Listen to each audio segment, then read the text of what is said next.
हुसैन की बेटी को भी मारता था। फिक्र सुन के पता नहीं आप कितना रोएंगे। हुसैन कायनात के उस वाहिद मजलूम का नाम है जिसकी आंखों के सामने उसकी मां को भी मारा गया, उसकी बेटी को भी मारा गया।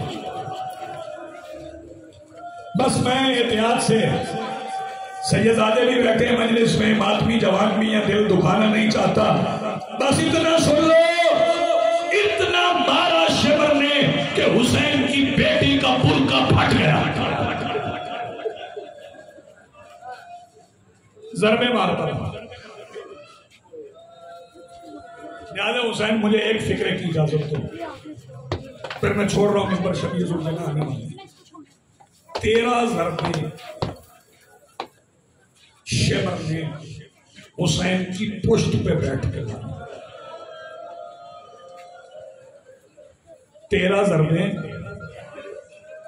मैं जल्दी नहीं करूंगा इसमें। 7वीं जरब तक सारे नबी चले गए थे, बेटी खड़ी थी। 9वीं जरब चली तो फिर सकीना भी खड़ी नहीं रही। फिर बताओ सकीना कहां गई? दौड़ते दौड़ते सकीना वहां आई जहां अब्बास बाजू कटवा के पड़े थे। अब्बास के सीने पे सर रख के सकीना कहती है, चाचा शेबर ने तेरे भाई को बड़े तमांचे मारे हैं,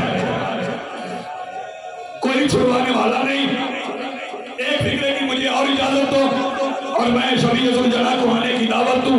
नवीन शाही मैं बताऊं, 13 जरबे चलाने के बाद एक तरह हुसैन कत्ल हुए नहीं, जरब यूं मारी जाती है, ज़बह यूं किया जाता है। अगर सुनोगे, मैं आप छुपाऊंगा नहीं, चूंकि इस्तकबाल अदा की मजलिस है। सुन लोगे 13वीं जरब के बाद इसमें गैरत ने क्या किया? ये हटा नहीं, इसने हुसैन की रीछ से अपने खंजर को साफ किया।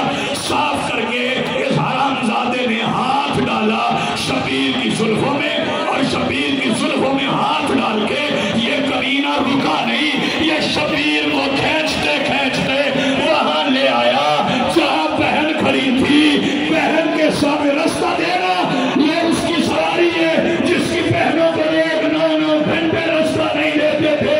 फिर मेरे इमाम ज़माना ने कहा, मेरा सलाम हो उस पर जिसे फसे गर्दन भी ज़बह किया गया, जिसे नाम मातम हुसैन